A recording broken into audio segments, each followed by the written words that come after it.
नमस्कार सभी को, स्वागत है एक बार फिर से आपका हमारे चैनल पे। और उदय प्रताप वाराणसी का जो एग्रीकल्चर का एंट्रेंस एग्जाम है, उसके जो आपके ऑनलाइन एप्लीकेशन फॉर्म है वो अब वेबसाइट पे अवेलेबल हैं। तो हम आज उदय प्रताप कॉलेज वाराणसी का जो एग्रीकल्चर का पेपर है 2025 का, उसको सॉल्व करेंगे। तो इससे पहले के जो पेपर्स हैं आपके, जो 24 के, 23 के, 22 के, वो भी हमारे आपके मेरे चैनल पे क्या है, आपको अवेलेबल है। वहां से आप क्या कर सकते हैं, उसको एक्सेस कर सकते हैं, उनको देख सकते हैं। तो बेसिकली पेपर्स में क्या होता है एग्रीकल्चर के उदय प्रताप कॉलेज के, कि बहुत सारे क्वेश्चन रिपीट होते हैं। आपको बहुत सारा आइडिया लगता है किन किन टॉपिक से आपके क्वेश्चन पूछे जाते हैं। ठीक है। तो पेपर सॉल्व करके जाना यूपी कॉलेज के एंट्रेंस एग्जाम में बहुत ही अच्छी स्ट्रेटजी है, कि अगर आप एग्जाम से पहले, अगर आप थोड़ा पीछे भी हैं, तो अगर आप क्या करते हैं, क्वेश्चंस को सॉल्व करके जाते हैं, पुराने पेपर्स को सॉल्व करके जाते हैं, तो उससे आपको बहुत ही बेनिफिट होता है। तो चलिए हम लोग सबसे पहले यहाँ पे सॉल्व करेंगे आपके एग्रीकल्चर के जो आपके 60 क्वेश्चन जो आते हैं आपके एग्रीकल्चर एंट्रेंस एग्जाम में, उसको। चलिए स्टार्ट करते हैं। सबसे पहले हमारा जो पहला क्वेश्चन है, which is a water soluble fertiliser. इनमें से कौन सा जो है आपका जो वाटर सॉल्युबल फर्टिलाइजर है, जो क्या होता है, वाटर में इजिली सॉल्युबल होता है। ठीक है। रॉक फॉस्फेट, यूरिया, FYM और लाइम। ठीक है। तो देखिए बेसिकली जो क्या होता है वाटर सॉल्युबल फर्टिलाइजर होता है, वो बेसिकली क्या होता है, यूरिया होता है। और यूरिया क्या होता है, ये हाईली सॉल्युबल होता है किसमें, वाटर के अंदर। ठीक है, हाईली सॉल्युबल है। ठीक है। लाइम भी सॉल्युबल होता है, लेकिन ये इतना ज्यादा सॉल्युबल नहीं होता है। तो आपका जो फर्स्ट क्वेश्चन होगा, उसका सबसे सही आंसर क्या होगा, आपका बी, यानी यूरिया। नेक्स्ट है, which is a kharif crop. इनमें से कौन सी जो फसल है वो क्या है, खरीफ की फसल है। तो सबसे पहला है मस्टर्ड, वीट, मेज और ग्राम। ठीक है। देखिए खरीफ की फसल, मस्टर्ड क्या होता है, आपको रबी सीजन में उगाया जाता है, ठंडी के दिनों में। वीट भी आपका क्या है, ठंडी के दिनों में उगाया जाता है। और जो चना है वो भी क्या होता है, आपका रबी का फसल है। ठीक है। यानी जो मेज होगा वो क्या होगा, आपका सही ऑप्शन होगा। मेज क्या है, आपकी खरीफ क्रॉप है, खरीफ क्रॉप है। ठीक है। लेकिन इससे एक क्वेश्चन और रिलेटेड आ जाता है, कि कभी कभी क्या होता है, जो मेज होता है, मेज कुछ जगहों पे क्या होता है, ये रबी सीजन में भी उगाया जाता है। ठीक है। रबी सीजन में भी मेज को उगाया जाता है, लेकिन ये मेनली क्या है, खरीफ क्रॉप है। अब रबी सीजन में कहां पर मेज उगाया जाता है, तो बिहार के अंदर क्या होता है, जो मेज होता है वो क्या होता है, रबी और खरीफ दोनों सीजन के अंदर क्या किया जाता है, ग्रो किया जाता है। ठीक है।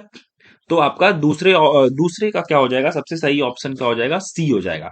Broadcasting method is commonly used for. ठीक है। अगर हम क्या करते हैं, बीजों को बिखेरने की विधि किस मतलब फसल के लिए प्रचलित है, जैसे ए ट्रांसप्लांटिंग राइस, सोइंग मेज, सोइंग व्हीट और सोइंग फिंगर मिलेट। ठीक है, किस फसल को लगाने के लिए। देखिए राइस क्या करते हैं हम लोग, ट्रांसप्लांटिंग विधि से लगाते हैं। ठीक है। लेकिन जो ब्रॉडकास्टिंग होता है, ठीक है, यानी जो छिटकने की विधि होती है, सीड को हम क्या कर देते हैं, ऐसे ही फील्ड में छीट देते हैं। ये सबसे ज्यादा किसमें यूज होता है कॉमनली, वो होता है आपके व्हीट के क्रॉप में। जैसे हम क्या करते हैं, जब हम चावल की फसल, जो धान की फसल है उसको काट लेते हैं, तो उसके बाद हम क्या करते हैं, उसमें ही वीट क्या कर देते हैं, वीट को क्या कर देते हैं हम लोग, उसके सीड को छीट देते हैं। उसके बाद क्या है, which fertiliser is good source of phosphorus. इनमें से कौन सा जो फर्टिलाइजर है वो क्या है, बहुत ही अच्छा सोर्स है किसका, फॉस्फोरस का। ठीक है। तो देखिए ये जो MOP है, इसको हम क्या बोलते हैं, म्यूरेट ऑफ पोटास। तो ये किसका है, पोटेशियम का अच्छा सोर्स है। यूरिया जो होता है, इसके अंदर क्या होता है, क्या होता है, नाइट्रोजन पाया जाता है, जो कि कितना होता है, 46% तक क्या होता है, नाइट्रोजन इसके अंदर पाया जाता है। डाई अमोनियम फॉस्फेट, ठीक है, यानी इसके अंदर क्या होता है, आपका फॉस्फोरस पाया जाता है। ठीक है। तो DAP जो होगा वो क्या होगा, 94th का सही ऑप्शन आंसर होगा। चलिए चलते हैं अगले क्वेश्चन की तरफ। The process of loosening soil is called. ठीक है। यानी मिट्टी को भुरभुरा बनाने की जो प्रक्रिया होती है उसको हम क्या बोलते हैं, इरिगेशन, प्लाविंग, वीडिंग या फिर हार्वेस्टिंग। तो इरिगेशन तो होगा नहीं, इसमें हम क्या करते हैं, सिंचाई करते हैं, पानी देते हैं अपनी फसलों को। ठीक है, सॉइल को। उसके बाद प्लाविंग, प्लाविंग में हम क्या करते हैं, जब हम मिट्टी के ऊपर हल चलाते हैं, जुताई करते हैं उसकी, तो क्या होती है, सॉइल क्या हो जाती है, लूज हो जाती है। यानी 95 का जो सबसे सही ऑप्शन क्या होगा, बी ऑप्शन होगा।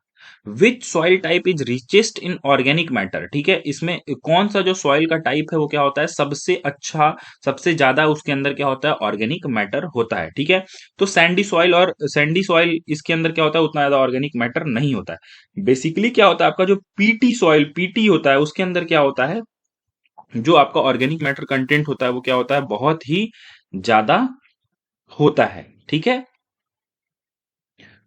तो आपका पीटी सॉइल जो होगा वो क्या होगा, सही ऑप्शन होगा। और पीटी सॉइल के अंदर अप्रोक्सीमेट क्या होता है, ग्रेटर देन 40% क्या होता है, ऑर्गेनिक मैटर होता है। और ये ऑर्गेनिक मैटर कैसा होता है, पार्शियली डिकम्पोज्ड होता है, ठीक है। तो ये क्या हो जाएगा, आपका एक इंपॉर्टेंट पॉइंट हो जाएगा कि जो पीटी सॉइल होती है वो क्या होती है, रिच होती है किसके अंदर, ऑर्गेनिक मैटर के अंदर। नेक्स्ट आपका क्वेश्चन है, who is the current union minister of agriculture and farmer welfare as of 2025। यानी पूछा है कि 2025 में जो आपके एग्रीकल्चर मिनिस्टर हैं, यूनियन एग्रीकल्चर मिनिस्टर, वो कौन है, ठीक है। तो देखिए यहाँ पे जितने भी ऑप्शंस दिए हुए हैं इसमें, जैसे आपके नरेंद्र सिंह तोमर, ये लोग क्या थे, आपके सब ये एग्रीकल्चर मिनिस्टर थे। देखिए 2025 की अगर बात की जाए, ठीक है, तो शिवराज सिंह चौहान ही है, ठीक है। उस समय भी 2025 में भी क्या है, आपका शिवराज सिंह चौहान ही क्या थे आपके, जो अभी करेंटली हैं वो वही क्या थे आपके, यूनियन एग्रीकल्चर मिनिस्टर थे, ठीक है, शिवराज सिंह चौहान, ठीक है। लेकिन इसमें शिवराज सिंह चौहान का नाम कहीं पर भी नहीं है, ठीक है। तो अगर हम बेस्ट ऑप्शन की तरफ अगर जाएं तो ये जो अर्जुन मुंडा है, ये 2023 से 2024 तक क्या थे, आपके एग्रीकल्चर के मिनिस्टर थे। तो अकॉर्डिंग टू मी इन ऑप्शंस में से जो सबसे सही ऑप्शन लग रहा है वो बी वाला लग रहा है कि 2023 से 24 तक अर्जुन मुंडा थे। तो इनको यहाँ पे सही बोलना चाहिए। फिर बोल रहा है, which crop has been approved for GM genetically modified cultivation in India in 2024, ठीक है। 2024 में किस क्रॉप को अप्रूव किया गया, जेनेटिकली मॉडिफाइड क्रॉप को, कि इंडिया में उसको कल्टीवेट किया जा सकता है, कॉटन, मेज, मस्टर्ड और सोयाबीन। देखिए कॉटन तो अप्रूव्ड है, कॉटन जो जीएम कॉटन है वो क्या होता है, बीटी कॉटन जिसको हम बोलते हैं, वो ऑलरेडी इंडिया के अंदर कल्टीवेट होता है, ठीक है। तो ये जो क्रॉप है वो कौन सी क्रॉप है, मस्टर्ड क्रॉप है, जिसको अप्रूवल मिला है अभी 2024 में कि आप इंडिया के अंदर इसको ग्रो कर सकते हैं। और ये DMH11, ठीक है, धारा मस्टर्ड 11 जो है, इसको क्या हुआ है, अप्रूवल यहाँ पे मिला है। तो आप ये नाम भी याद कर सकते हैं, इससे भी क्वेश्चन पूछा जा सकता है। फिर बोल रहा है, what is the purpose of e NAM platform. जो ई नाम प्लेटफॉर्म है इसका क्या पर्पज है, farm machinery selling, online crop insurance, online marketing of agri produce and soil testing, ठीक है। तो ये क्या होता है, एक ऑनलाइन क्या होता है, मार्केटिंग फॉर एग्री प्रोड्यूस, ये एक प्लेटफॉर्म है जिसका फुल फॉर्म क्या होता है आपका, इलेक्ट्रॉनिक नेशनल एग्रीकल्चर मार्केट, ठीक है। इलेक्ट्रॉनिक नेशनल एग्रीकल्चर मार्केट, ये आप याद कर सकते हैं, इलेक्ट्रॉनिक नेशनल एग्रीकल्चर मार्केट, ठीक है। ये आपको फुल फॉर्म भी कभी कभी एग्जाम में पूछ सकता है। नेक्स्ट है, which Indian state launch the Rythu Bharosa scheme for farmer, ठीक है। तो आपका इसमें ऑप्शंस है तेलंगाना, आंध्र प्रदेश, कर्नाटका और तमिलनाडु, ठीक है। तो इसमें क्या है कि जो आपका सही ऑप्शन है वो क्या है, तेलंगाना है। और ये क्या होता है, ये जो स्कीम है ये क्या करती है, आपको फाइनेंशियल असिस्टेंस देती है फार्मर को। उसमें इनको कुछ पैसे, 6,000 रुपए के अराउंड कुछ पैसे इनको मिलते हैं फाइनेंशियली, कुछ पैसे यहाँ पे फार्मर को प्रोवाइड किए जाते हैं। फिर बोल रहा है, which is the most important abiotic factor, ठीक है, affecting the crop production. Abiotic का फैक्टर का मतलब होता है नॉन लिविंग, ठीक है। एबायोटिक का मतलब नॉन लिविंग फैक्टर, ठीक है, जो इफेक्ट कर रहा है आपके किसको, क्रॉप्स को। वीड क्या है, लिविंग है। इंसेक्ट क्या है, लिविंग है। डिजीजेस जो होती हैं, फंजाई, बैक्टीरिया, वायरसेस, ये सब क्या है, लिविंग है, ठीक है। यहाँ पे जो क्लाइमेट है वो क्या है आपका, एबायोटिक फैक्टर है। चाहे वो ड्रॉ सूखा पड़ जाए, चाहे वो बारिश ज्यादा हो जाए, बाढ़ आ जाए, ये सब क्या है, एबायोटिक फैक्टर है। फिर बोल रहा है, which method is best to reclaim saline soil, ठीक है। अगर आपको सैलाइन सॉइल को क्या करना है, सही करना है, अगर कोई मिट्टी आपकी क्या है, सैलाइन है, तो उसको अगर आपको उसको उसको ठीक करना है, उसको अच्छा करना है, तो आप किस चीज का प्रयोग वहां पर करेंगे, ये पूछ रहा है। तो आपका जब हम क्या होता है, सैलाइन सॉइल होता है, तो उसके उसके रिक्लेमिनेशन के लिए हम क्या करते हैं, यूज ऑफ जिप्सम, यानी जिप्सम का उपयोग करते हैं। फिर बोल रहा है, farm yard manure is rich in, जो FYM होता है जिसको हम लोग क्या बोलते हैं, फार्म यार्ड मैन्योर, ये किस चीज में रिच होता है, ठीक है। तो इसके अंदर नाइट्रोजन भी पाया जाता है, फास्फोरस भी पाया जाता है, पोटेशियम भी पाया जाता है, और बहुत सारे न्यूट्रिएंट्स भी पाए जाते हैं, यानी ऑल मेजर न्यूट्रिएंट्स। इसको हम किसी एक न्यूट्रिएंट्स के लिए नहीं बोल सकते हैं, ठीक है। तो इसमें आपको क्या है, मैक्रो न्यूट्रिएंट्स भी पाए जा रहे हैं और माइक्रो न्यूट्रिएंट्स भी पाए जा रहे हैं। तो ऑल मेजर न्यूट्रिएंट्स के लिए क्या होता है, ये रिच होता है। फिर बोल रहा है which cropping system involve growing crop one after another in the same field, ठीक है। कौन सा क्रॉपिंग सिस्टम है जो क्या करता है, एक के बाद एक उसी फील्ड पे क्रॉप लगाने की जो प्रक्रिया होती है उसको हम लोग बोलते हैं। देखिए, मिक्स क्रॉपिंग में क्या होता है, हम सीड मिक्स करके एक साथ लगाते हैं। इंटर क्रॉपिंग में भी हम अलग अलग लाइंस में क्रॉप को एक साथ लगाते हैं। रिले क्रॉपिंग में भी एक क्रॉप जब कटने वाली रहती है उससे पहले ही हम दूसरी क्रॉप को क्या कर देते हैं, वहां पे शो कर देते हैं। लेकिन सीक्वेंशियल क्रॉपिंग में क्या होता है कि जब एक क्रॉप क्या हो जाती है, कट जाती है, उसके बाद हम नेक्स्ट उसी फील्ड में नेक्स्ट क्रॉप को लगाते हैं, तो इसको हम लोग क्या बोलते हैं, सिक्वेंशियल क्रॉपिंग बोलते हैं। तो इसका सही ऑप्शन डी होगा। The main component of urea fertiliser is, ठीक है, यूरिया फर्टिलाइजर का मेन कंपोनेंट क्या होता है, अभी मैंने बताया नाइट्रोजन होता है, इसमें 46% क्या होता है आपका, नाइट्रोजन यूरिया के अंदर पाया जाता है। फिर बोल रहा है ग्रीन मैन्योर इंप्रूव्स, जो ग्रीन मैन्योरिंग हम देते हैं वो क्या करता है, किस चीज को इंप्रूव करता है, ठीक है, इरिगेशन को, सॉइल एरिएशन को, ठीक है, फर्टिलिटी को और पेस्ट कंट्रोल को। तो ग्रीन मैन्योर इसलिए यूज किया जाता है, आपके सॉइल फर्टिलिटी के लिए ही यूज किया जाता है, ठीक है, मेनली। फिर बोल रहा है which type of soil is best for paddy cultivation, अगर आपको धान की खेती करनी है तो किस तरीके की सॉइल जो होगी वो सबसे अच्छी होगी। तो धान की खेती क्या होती है, चिकनी मिट्टी यानी क्लेई सॉइल के अंदर क्या होती है, सबसे अच्छी होती है। तो पैडी कल्टीवेशन के लिए क्लेई सॉइल बेस्ट है। उसके बाद बोल रहा है soil texture is determined by the proportion of, ठीक है। तो सॉइल टेक्सचर किसके प्रोपोर्शन से डिटरमाइन होता है, तो अगर आप इन ऑप्शंस में देखेंगे प्रपोर्शन क्या होता है, यानी एक से ज्यादा चीजों होंगी तभी उसका हम प्रपोर्शन निकाल सकते हैं। तो इन सारे ऑप्शंस में सिर्फ एक ही जगह क्या है, एक से ज्यादा चीजें, सैंड सिल्ट क्ले, ठीक है, सैंड सिल्ट क्ले का जो रेशियो होता है वही डिफाइन करता है कि सॉइल का टेक्सचर कैसा होगा, ठीक है। उसके बाद है आपका pH range suitable for most of crops, ठीक है। अगर मोस्ट ऑफ क्रॉप की बात करें तो कौन सा जो आपका पीएच होता है, ठीक है, वो सबसे सुटेबल होता है ताकि उसमें बहुत सारी क्रॉप्स को हम लोग उगा सकें। तो 6 to 7.5 यानी जो बेसिकली न्यूट्रल पीएच होता है, ठीक है, न ज्यादा एसिडिक और न ज्यादा एल्कलाइन, ठीक है। तो उसमें क्या होगा, जो सारे क्रॉप्स होंगे वो बहुत अच्छे से ग्रो करते हैं।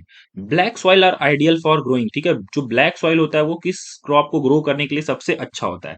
तो ब्लैक सॉइल जो होता है वो सबसे अच्छा किसके लिए होता है, कॉटन में। हम इसीलिए क्या बोलते हैं, ब्लैक कॉटन सॉइल भी इसको बोलते हैं। तो आपका बी ऑप्शन जो होगा वो क्या हो जाएगा, यहाँ पे सही हो जाएगा। नेक्स्ट है आपका azolla is used as bio fertiliser in, ठीक है, अजोला को हम लोग बायो फर्टिलाइजर की तरह किस क्रॉप के अंदर यूज करते हैं। तो अजोला को बेसिकली राइस यानी पैडी के अंदर यूज किया जाता है as a bio fertiliser. Next है ड्रॉट रेजिस्टेंस क्रॉप, इस इनमें से कौन सा जो क्रॉप है वो सूखा प्रतिरोधक क्षमता उसके अंदर बहुत ज्यादा है, ठीक है। Rice, pearl millet, sugar cane और सोयाबीन। देखिए, राइस होती है, इसको बहुत ज्यादा वाटर की जरूरत होती है, और शुगर केन को भी क्या होती है, बहुत ज्यादा वाटर की जरूरत होती है। तो ये दोनों ऑप्शन तो ऐसे ही गलत हो जाएंगे, ठीक है। सोयाबीन और पर्ल मिलेट में सबसे अच्छा क्या होता है आपका, पर्ल मिलेट। ये क्या होता है, हाईएस्ट ड्रॉट टॉलरेंट क्रॉप होता है, ठीक है, हाईएस्ट ड्रॉट टॉलरेंट क्रॉप होता है, ठीक है, हाईएस्ट ड्रॉट टॉलरेंट क्रॉप होता है। उसके बाद सेकेंड हाईएस्ट क्या होता है आपका, सोरगम जो होता है, इसको ये क्या होता है, सेकेंड नंबर पे आता है, ठीक है। इसको हम लोग क्या बोलते हैं, सोरगम को हम लोग क्या बोलते हैं, कैमल क्रॉप भी बोलते हैं, ठीक है। तो ये भी आपसे कभी कभी पूछ लेता है कि कैमल क्रॉप हम लोग किसको बोलते हैं, तो शोरगम को बोलते हैं, क्योंकि ये भी क्या होता है, बहुत ज्यादा ड्रॉट टॉलरेंट होता है। Which vitamin is synthesised in green plants, ठीक है, अगर हम ग्रीन प्लांट्स की बात करें तो उनके अंदर कौन सा विटामिन जो होता है वो सिंथेसाइज होता है मेजरली। तो मेजरली इसके अंदर विटामिन सी जो होता है वो क्या होता है, आपके ग्रीन प्लांट्स के अंदर सिंथेसाइज होता है। Soil moisture is measured by, अगर आपको क्या करना है, सॉइल की नमी को नापना है तो हम किस इंस्ट्रूमेंट का यूज करेंगे, थर्मामीटर, हाइग्रोमीटर, टेंसियोमीटर और रेन गॉज, ठीक है। तो हम लोग टेंसियोमीटर से क्या करते हैं, सॉइल मॉइस्चर को क्या करते हैं, मीजर करते हैं। नेक्स्ट है आपका the scientific name of cotton is, cotton का जो साइंटिफिक नेम है वो क्या होता है, ठीक है। ट्रिटिकम एस्टिवम तो किसका होता है, आपके वीट का होता है, ये भी आप साथ साथ चलिए। ओराइजा सटाइवा किसका हो गया, राइस का हो गया। जिया मेज किसका हो गया, मेज का हो गया। तो कॉटन का क्या हो गया, गॉसिपियम स्पीसीज हो गया। ठीक है। Which pest attack paddy at seedling stage, seedling stage पे धान के अंदर कौन सा जो पेस्ट है वो सबसे ज्यादा लगता है? स्टेम बोरर, लीफ रोलर, ठीक है, गाल मिच और हिस्पा। जैसे देखिए स्टेम और लीफ, उस समय सीडलिंग स्टेज पे लीफ और स्टेम तो डेवलप ही नहीं हुआ रहेगा, ठीक है। तो ये दो ऑप्शन तो ऐसे ही गलत हो जाते हैं। नेक्स्ट है आपका डी जो ऑप्शन होगा, राइस हिस्पा। ये क्या होता है? आपको सीडलिंग स्टेज पे अफेक्ट करता है राइस को। फिर है fodder crop are mainly grown for, fodder crop, ठीक है। चारा फसलें किस लिए यूज करेंगे? हम लोग चारा कौन खाता है? जो पशु होते हैं वो खाएगा, तो लाइव स्टॉक फीड के लिए क्या होगा यहाँ पे यूज किया जाएगा। Sowing time of rabi crop, rabi crop को हम लोग किस टाइम पे लगाते हैं? तो हम लोग रबी क्रॉप को सबसे ज्यादा आपके अक्टूबर और नवंबर के टाइम पे क्या करते हैं? लगाते हैं। फिर नेक्स्ट बोल रहा है which element is immobile in plant, plant के अंदर कौन सा एलिमेंट जो होता है वो इमोबाइल होता है, ठीक है। तो नाइट्रोजन, पोटेशियम, कैल्शियम और मैग्नीशियम, तो ये दोनों तो बहुत ही क्या होते हैं? हाईली मोबाइल होते हैं। कैल्शियम जो होता है वो इमोबाइल होता है, यानी कैल्शियम और बोरॉन दो ऐसे एलिमेंट हैं जो प्लांट के अंदर क्या होते हैं? इमोबाइल होते हैं। नेक्स्ट है micro irrigation is suitable for, micro irrigation का मतलब होता है कि अगर हम ड्रिप से, स्प्रिंकलर से, इन सब चीजों से क्या कर रहे हैं? सिंचाई कर रहे हैं, तो ये किन क्रॉप्स के लिए बहुत ही अच्छा होता है, ठीक है। किसके लिए अच्छा होता है? ऑर्चर्ड, राइस, व्हीट और पल्सेस। देखिए राइस, व्हीट और पल्सेस, इनको क्या होगा? राइस व्हीट में हम क्या करते हैं? राइस में बहुत ज्यादा पानी की जरूरत है, तो हम इसमें यूज नहीं कर सकते हैं। माइक्रो इरिगेशन हम जनरली क्या करते हैं? ऑर्चर्ड्स में, जो आपके बागान होते हैं उनके अंदर हम लोग क्या करते हैं? इनको यूज करते हैं, ड्रिप इरिगेशन और स्प्रिंकलर इरिगेशन। ये इफिशियंसी को बढ़ाता है। विच pulse crop enrich soil fertility, ठीक है। सॉइल फर्टिलिटी को कौन सा पल्स क्रॉप ये बोल रहा है कि आपको सॉइल फर्टिलिटी को बढ़ाएगा, ठीक है। देखिए पल्स क्रॉप सारे क्या करते हैं? जितने भी पल्स क्रॉप होते हैं वो क्या करते हैं? नाइट्रोजन फिक्सेशन करते हैं। तो फर्टिलिटी को तो सब बढ़ाएंगे, ठीक है। फर्टिलिटी को यहाँ पे सारे क्रॉप्स क्या करेंगे? इंक्रीज करेंगे। तो लेंटिल आपका हो गया, फिर उसके बाद ग्रीन ग्राम हो गया, और चिकपी हो गया, और पी हो गया, ये सब क्या करेंगे? आपके इनरिच करेंगे सॉइल को, ठीक है। लेकिन इसमें जो अगर बेस्ट ऑप्शन देखें तो ग्रीन ग्राम जो होगा ना, इसमें हम क्या करते हैं? ग्रीन ग्राम में ये तो नाइट्रोजन फिक्सेशन भी करेगा, और उसके साथ साथ ये क्या करेगा? इससे जब हम लोग हार्वेस्टिंग कर लेते हैं तो हम लोग इसको इनकॉर्पोरेट कर देते हैं फील्ड के अंदर ही, जुताई करके क्या करते हैं? मिला देते हैं, तो ये सॉइल फर्टिलिटी को और अच्छा कर देता है। Saffron is obtain from which part of plant, ठीक है। जो सेफ्रॉन है, आपका जो केसर है, वो प्लांट के किस पार्ट से बनता है, ठीक है। तो सेफ्रॉन जो है वो स्टिग्मा से क्या होता है? ऑब्टेन किया जाता है। Trickle irrigation is another name of, ठीक है। देखिए यहाँ पे पूछा गया ट्रिकल इरिगेशन हम लोग किसको बोलते हैं, ठीक है। तो जो आपका ट्रिकल इरिगेशन है, ये दूसरा नाम है किसका? आपके ड्रिप इरिगेशन का दूसरा नाम क्या होता है? आपका ट्रिकल इरिगेशन होता है। नेक्स्ट है which vitamin is rich in carat, ठीक है। यानी जो गाजर होता है उसके अंदर कौन सी विटामिन की मात्रा सबसे ज्यादा होती है? तो कैरेट के अंदर क्या पाया जाता है? कैरोटीन पाया जाता है, और ये कैरोटीन क्या होता है? विटामिन ए का प्रिकर्सर होता है। नेक्स्ट है the botanical name of tomato, ठीक है। Solanum lycopersicum, lycopersicum esculentum, lycopersicum tuberosum, capsicum annuum, ठीक है। तो इसका देखिए पहले जो नाम था वो क्या था? लाइकोपर्सिकम एक्सकुलेंटम था। लेकिन करेंटली क्या है? सोलेनम लाइकोपर्सिकम है, ठीक है। सोलम ट्यूबरोसम किसका है? आपका पोटैटो का, ठीक है। और कैप्सिकम एनम किसका है? आपका चिली का। उसके बाद क्या है? Seed dormancy is broken by, seed की डोरमेंसी को ब्रोक करना है, तो आपको तोड़ना है, तो क्या करेंगे आप? Irrigation, scarification, fertiliser application and pruning, ठीक है। तो बेसिकली हम लोग क्या करते हैं? इस स्कैरिफिकेशन करते हैं ऐसे सीड्स का जिनके अंदर क्या होता है? जो सीड कोट होता है बहुत ही हार्ड होता है, तो उस जगह पे हम क्या करते हैं? स्कैरिफिकेशन करके उसको ब्रोक करके फिर हम क्या करते हैं? उसकी सीड डोरमेंसी को तोड़ देते हैं। The deficiency of calcium in plant causes, ठीक है। प्लांट के अंदर कैल्शियम की अगर कमी होगी तो उससे कौन सा जो डिजीज होगा वो वहां पे आपको देखने को मिलेगा, ठीक है।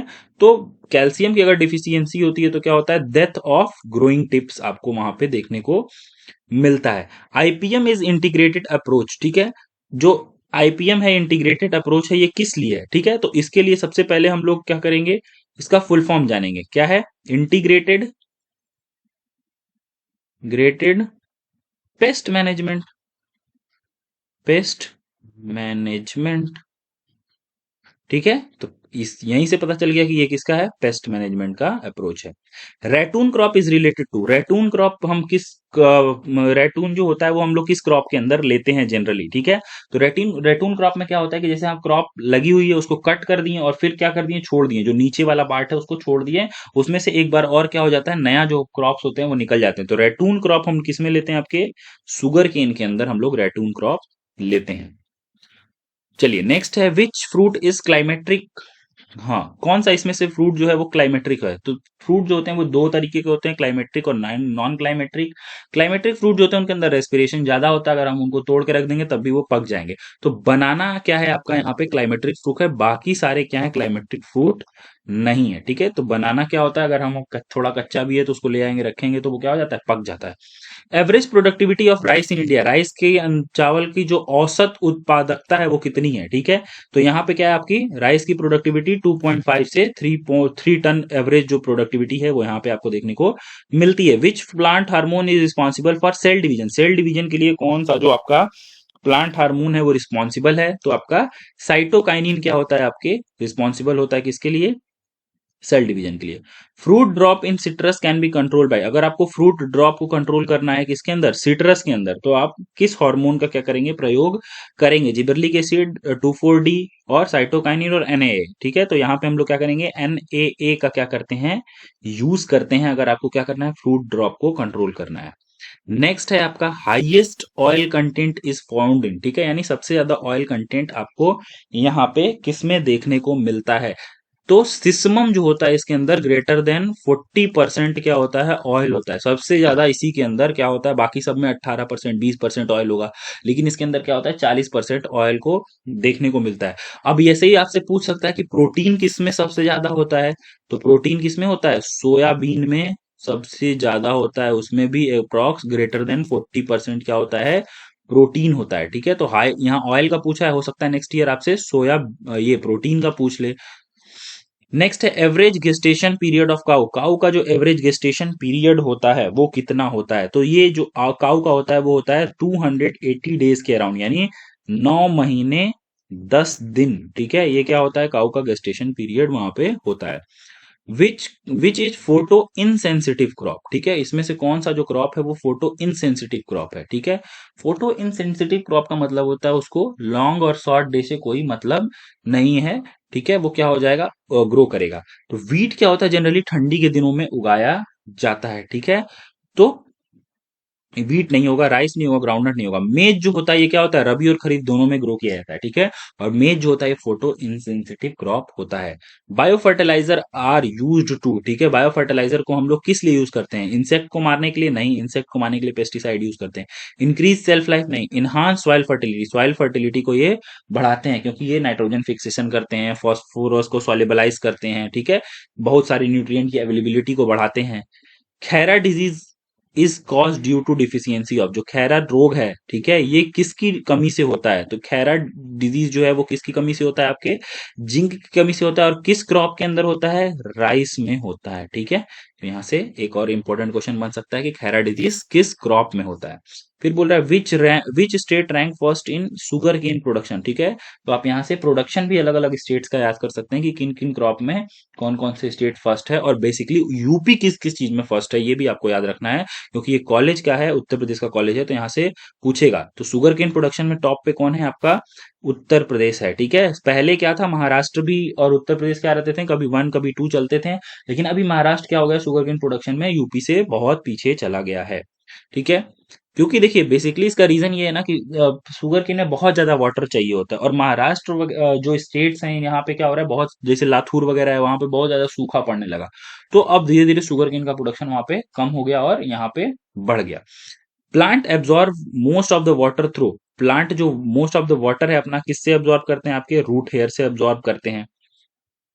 फिर है next the upper most soil layer is called, जो सॉइल का जो सबसे ऊपरी वाला क्या होता है, सतह होता है, परत होती है, उसको हम लोग क्या बोलते हैं, तो उसको टॉप सॉइल बोलते हैं। टॉप सॉइल के नीचे क्या होता है, सब सॉइल होता है, ठीक है। तो टॉप सॉइल आपका क्या होगा, राइट आंसर होगा, ठीक है। उसके बाद है which is optimum temperature for chickpea, chickpea क्या होता है, कूल सीजन क्रॉप होता है, ठीक है, कूल सीजन रबी क्रॉप होता है, ठीक है। तो इसको टेम्परेचर कम चाहिए होगा, ठीक है, 30-35 वाला टेम्परेचर इसको नहीं चाहिए होगा, 25 से 30 वाला भी नहीं चाहिए होगा। इसको क्या होता है, जर्मिनेशन के लिए 15 से 20, ठीक है, और ग्रोथ के लिए 20 से 25 ऑप्टिमम टेम्परेचर चाहिए होता है चिकपी को, ठीक है। तो बी ऑप्शन यहाँ पे करेक्ट हो जाएगा। Which leguminous which is a non leguminous crop, ठीक है, ग्रीन मैन्योर क्रॉप, ठीक है, non leguminous green manure crop कौन सा है इसमें से? बरसीम क्या है, लेज्यूमिनस है। मूंग बीन क्या है आपका, लेज्यूमिनस है। मूंग काउपी क्या है आपका, लेज्यूमिनस है। और सनहेम्प भी आपका लेज्यूमिनस है। तो इसमें सारे ऑप्शन क्या हैं, ये सब क्या है, लेज्यूमिनस है, ठीक है। तो अब हम ऑप्शन कैसे सेलेक्ट करेंगे, तो ये क्वेश्चन यहाँ पे गलत है। नॉन लेज्यूमिनस की अगर बात करें तो इसमें क्या होता है आपका, बकवीट आता है, बकवीट, ओट्स, ये सब नॉन लेज्यूमिनस में आते हैं, ठीक है। तो यहाँ पे इसका इसका कोई ऑप्शन नहीं है, ये बोनस मार्क्स आपको मिलेगा अगर आपके एग्जाम में ऐसा क्वेश्चन आता है। विच mineral nutrient control stomatal opening, ठीक है, कौन सा न्यूट्रिएंट जो है वो स्टोमेटा के ओपनिंग को कंट्रोल करता है? तो पोटेशियम जो है, ठीक है, के प्लस, ठीक है, ये क्या करता है आपका, स्टोमेटा ओपनिंग को कंट्रोल करता है। नेक्स्ट है आपका beekeeping is related to, beekeeping किस चीज से आपका संबंधित है? तो बी कीपिंग जो है वो आपका किससे संबंधित है, एपीकल्चर बोलते हैं बी कीपिंग को। सेरीकल्चर में क्या होता है, हम लोग रेशम पालन, ठीक है, पीसी कल्चर में फिश, और हॉर्टिकल्चर में आपका बागवानी, ठीक है, फ्रूट्स और वेजिटेबल आपके यहाँ पे देखने को मिलेंगे। नेक्स्ट है आपका mango malformation is caused by, ठीक है, मैंगो मेल फॉर्मेशन किससे होता है, तो फंगस से होता है, ठीक है, फ्यूजेरियम, ठीक है, मोनालिफॉर्मी से क्या होता है आपका, ये होता है, ठीक है, आपका मैंगो माल फॉर्मेशन। नेक्स्ट है fruit cracking is commonly seen in, fruit cracking सबसे ज्यादा किसमें देखा जाता है जनरली, तो फ्रूट क्रैकिंग गवावा में आपको देखने को मिलता है। Process of seed treatment help in, अगर आप सीड ट्री को ट्रीट करके क्या करते हैं, सोइंग करते हैं, तो ये किस चीज में क्या करता है, हेल्प करता है? Disease control, increase plant height, enhance taste और इंड्यूस फ्लावरिंग, ठीक है। तो ये तीनों तो नहीं होंगे, ठीक है। डिजीज कंट्रोल में क्या होता है आपका, ये यूज होता है, ठीक है। फिर नेक्स्ट है soil structure refer to, soil structure किस चीज से संबंधित है? तो सॉइल स्ट्रक्चर क्या है, अरेंजमेंट ऑफ सॉइल पार्टिकल्स को हम क्या बोलते हैं, सॉइल स्ट्रक्चर बोलते हैं। तो सी ऑप्शन जो होगा वो आपका सही होगा।